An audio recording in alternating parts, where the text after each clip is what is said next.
We're back with a bonus conversation you'll only see here on CBS News New York.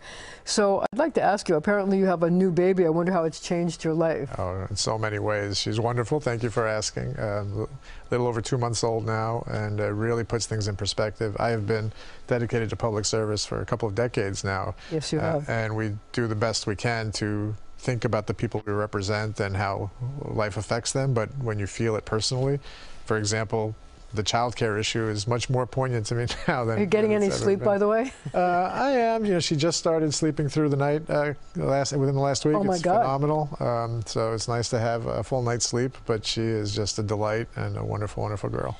Well, you know, I wanted to ask you about child care because there's a new study out that says that about 80% of families can't afford child care. I wonder if you have new understanding of that now that you have to deal with it. I sure do. It's incredibly expensive and something that most people have trouble affording, and so we are moving towards universal child care slowly. We took some first steps last year. We need to grow it immensely because we saw how important universal pre-K was here in the city, so popular right now. A big component of that is a child care component. Sure. It's not just teaching these kids at an early age, but it's having somewhere for them to go so a working parent can go about their job without having to worry about where their child is for those hours. So it is an incredibly important and unmet need that we need to focus on. Do you think that the legislature can do it? I mean, I know there's a lot of needs this year.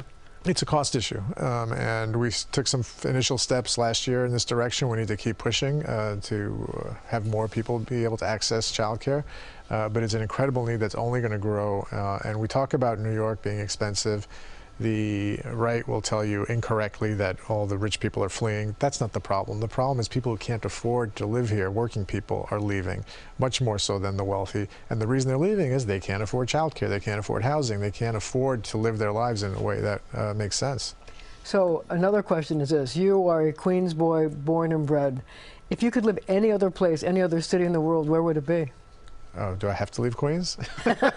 Apparently no. You know, my parents are from Greece, so I'm partial to I would not mind. They're from, I tell people my parents are from Greece, and they say, oh, how nice, you must have gone to the beaches all the time. And they came from a tiny mountain village in the Peloponnesian area, and when I was young I would go there. But I would love to spend some time there. It is such a different experience from living in the biggest, most bustling city in the world. And you want to live in a mountain area in the Grecian hills? I would like to be in seclusion for a little bit. Good luck with that. Thank you. So what's something you've done recently that was outside your comfort zone that you did? Gosh, probably have a baby. It took me a while. My mom is 90 years old, still with us, thank God. And she said she was waiting for me to have a child, so now she can go about the rest of her life in peace. And it's really something that you know, I didn't really think would happen, especially at this stage of my life, but it has been the best thing that's ever happened to me. That's wonderful. So when you have to make a decision, a big decision, who do you turn to for advice?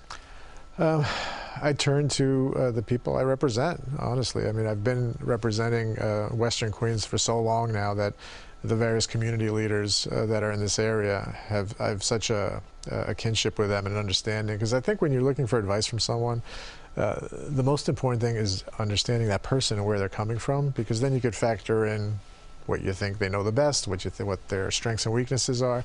And so longevity of a relationship like that is something that's incredibly important. And I'm fortunate to have so many people I can lean on. Who probably have you on speed dial.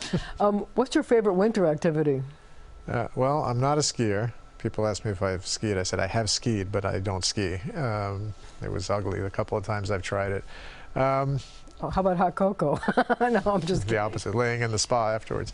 I don't know that there's anything in particular to the seasons that make a difference for me. I guess now that I have a 9-year-old also at home, snowball fights have entered my life again after many years, and that's always a fun activity. Do you have a favorite summer activity? You really hit me on the seasons. Well, I mean, you know, what can I tell you? Well, my family has had a condo in St. Pete Beach in Florida since I was young, and so sneaking down there for a few days and enjoying the beach is not bad. Although Florida is not a great place to be politically these days. So no, it is not. But then again, you can still enjoy the climate. I feel guilty lending them any economic support, but we won't tell anyone. But so I recently talked to New Yorkers about whether they were addicted to getting deliveries. You know, Amazon, others. Food deliveries. I wonder if you have a guilty pleasure order when you want to order something delivered. Well, you may remember that I do remember. I had a mix-up with Amazon, canceled my account 5 years ago, and never reopened it. What about food? You get food delivered? Too often. So do you have a guilty pleasure, like something that you really like to order? That Oh, well, I'm a New Yorker. Of course, Chinese takeout is... Of course. Give me a good General Tso's chicken and some dumplings, and I'm good for a while. But. Okay, well, thank you so much, and thank you at home for joining us as well.